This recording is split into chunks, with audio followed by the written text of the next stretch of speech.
está en revisión de doctorado todavía no. Pero no, esto no se hará. Creo que ya pasa lo más difícil, que es redactar la tesis. Y igualmente yo, como Gabriel Alejandro, les doy las gracias por estar aquí.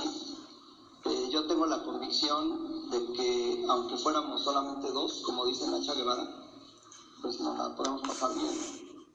Entonces, yo estoy convencido de que, en primer lugar, la filosofía es una reflexión en soledad, y en un segundo momento que enriquece esa reflexión, pues se vuelve un evento público y puede ser entre dos o más personas.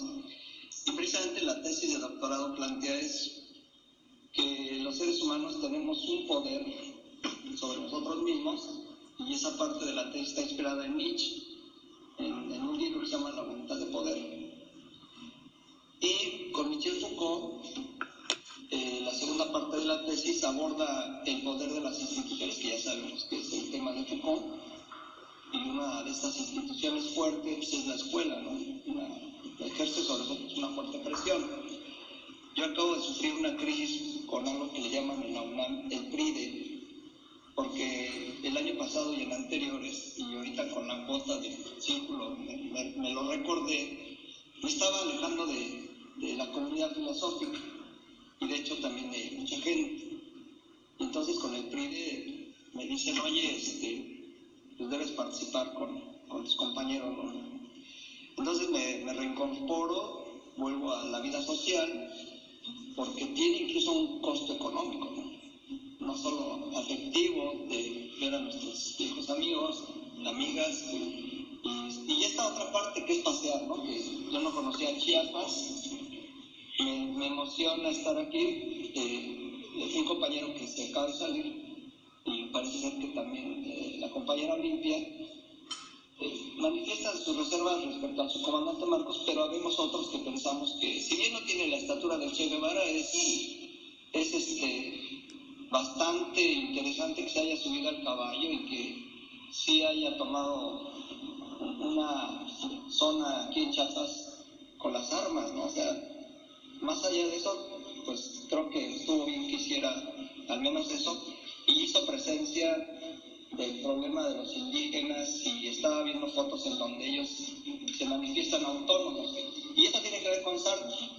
Sartre cree, hasta donde yo lo conozco, en el autogobierno, ¿no? O sea, para algunos estudiosos de Sartre es bastante anarquista, ¿sí?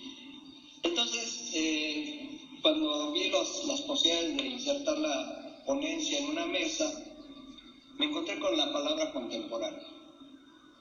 Yo creo que Sartre es contemporáneo, y por muchas razones.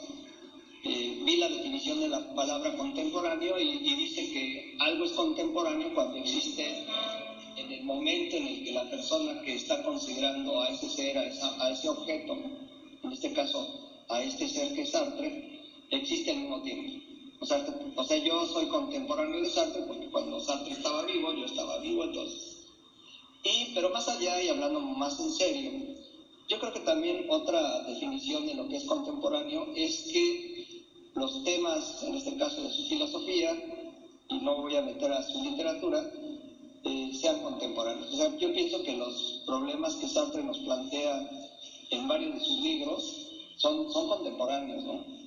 Y sí, hablando de poder, el primer tipo de poder, el tercer tipo de poder de la tercera parte de la tesis de doctorado es el poder del Estado, que obviamente me tuve que remitir a Marx.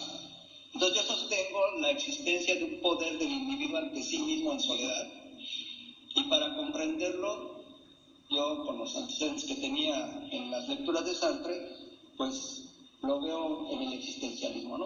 O sea, el existencialismo nos ayuda a comprender el poder que tenemos respecto a nosotros mismos, y sobre todo si pensamos en el concepto de proyecto, ¿no? Si pensamos en el concepto de autenticidad, si pensamos en el concepto de responsabilidad, y obviamente Sartre es un filósofo de la libertad, si pensamos en el concepto de libertad. Todos estos conceptos y muchos otros, la náusea, por ejemplo, son experiencias subjetivas que tenemos en soledad, y sobre las cuales podemos tener un ejercicio de poder, ejercer nuestra voluntad de poder para sacar un destino o un camino a seguir como meta en nuestra vida, ¿no? Lo que experimentó Sartre, y lo dice en una frase muy bien, dice: la vida no tiene sentido.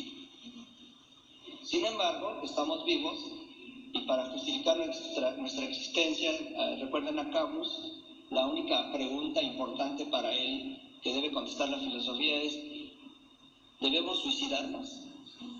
Y la respuesta, puesto que él siguió vivo, Camus es autor de muchas obras, es: la verdad es una decisión tuya.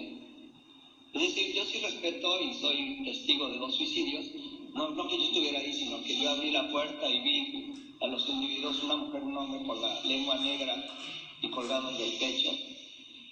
Lo que se siente ahí, cuando uno es testigo de una situación de vida y en este caso de muerte, es que debe uno respetarse, es su vida, somos dueños de nuestra vida. Yo lo que siento, y por eso no me suicido, es que la vida, como dice la película Memorias de Antonia, la vida está para vivirse, no pase las tragedias que pasan y que se ven en la película, pero el sentido que le vamos a dar a nuestra vida, cada quien se lo da. La vida no tiene sentido, le dijeron a Juan Manuel Ponce, ¿no? Juan García Ponce, que cómo era posible que viviera en silla de ruedas, ¿por qué no se suicidaba, no? ¿Qué sentido? La persona que le hizo el comentario grosero dijo: ¿qué sentido tiene que sigas viviendo? Y él le contestó sartreanamente: la vida no tiene sentido, tú se lo das, ¿no? Y para mí el sentido de la vida es escribir, y ahí encuentro mi felicidad, y para eso no requiero piernas, requiero imaginación, ¿no? Una herramienta poderosísima que nos puede llevar a todos lados, ¿no?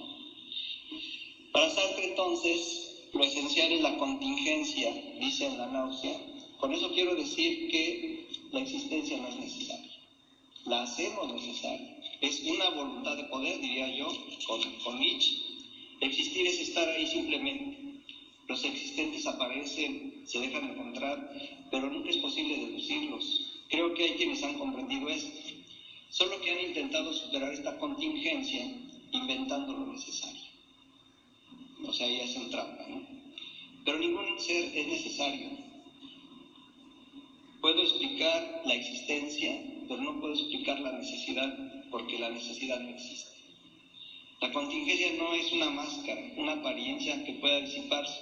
La existencia es lo absoluto. Es una gratuidad perfecta. Y ahí sigue la cita. No la leo completa para aprovechar voy a respetar los 20 minutos, en abordar otras partes.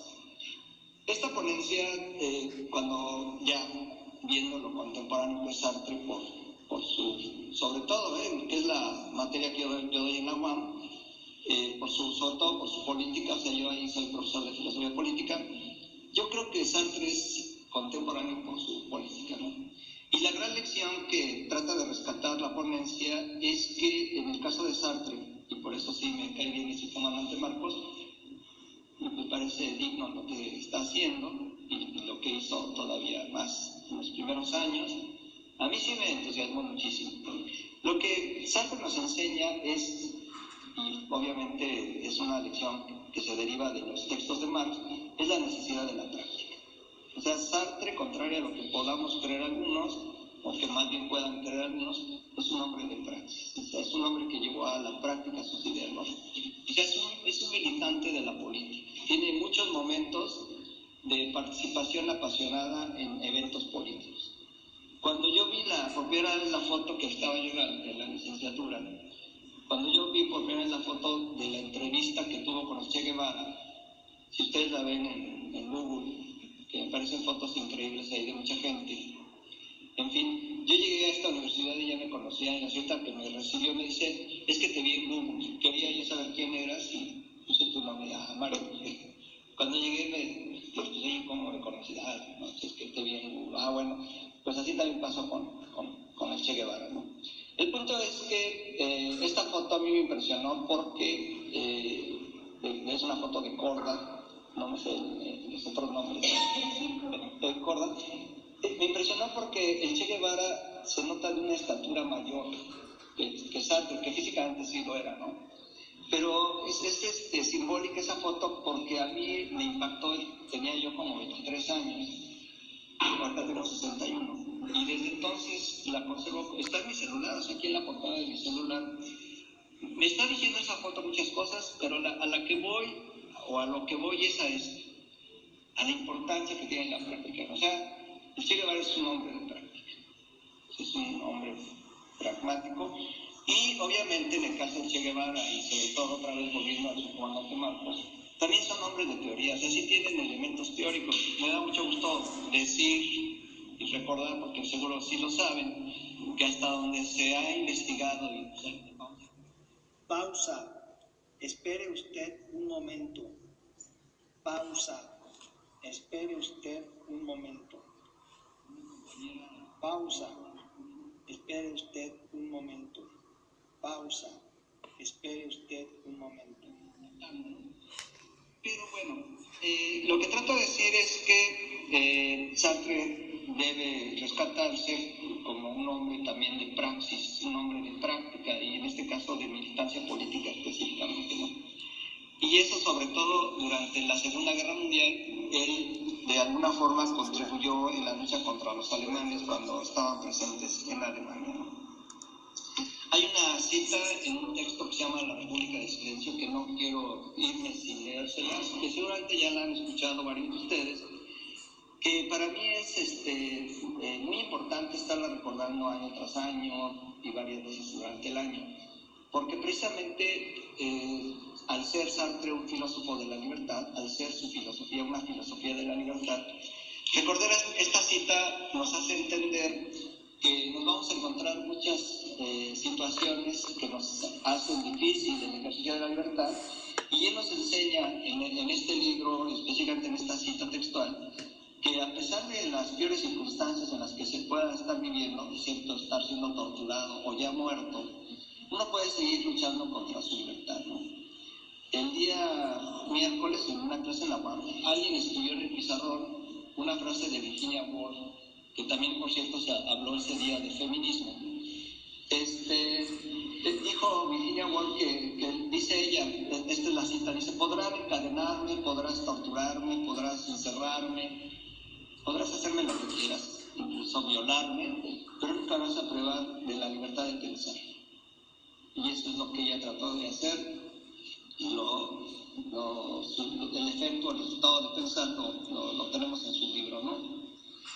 Entonces, creo yo que Sartre vivió en la realidad el mensaje que él mismo escribió en 1944. Voy a leer la cita, está un poco larga, pero pues vale la pena recordarla en un lugar como es Chiapas, ¿no? Dice Sartre: jamás fuimos tan libres como bajo la ocupación alemana.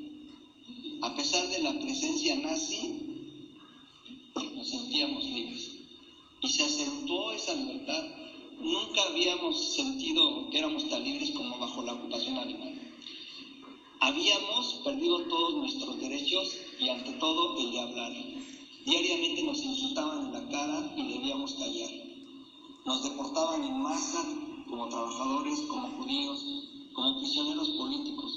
Por todas partes, en las paredes, en los diarios, en la pantalla veíamos el inmundo y mustio rostro que nuestros opresores querían darnos a nosotros de nosotros mismos. A pesar de ello, éramos más libres, nos sentíamos más libres. La necesidad de lograr la libertad, que finalmente sí la lograron, Francia fue liberada y todo lo que ya sabemos gracias a las alianzas, etc. A pesar de todo ello, éramos más libres. Como el veneno nazi se deslizaba hasta nuestros pensamientos, el veneno nazi se deslizaba hasta nuestro pensamiento, justo era una conquista, la conquista de la libertad.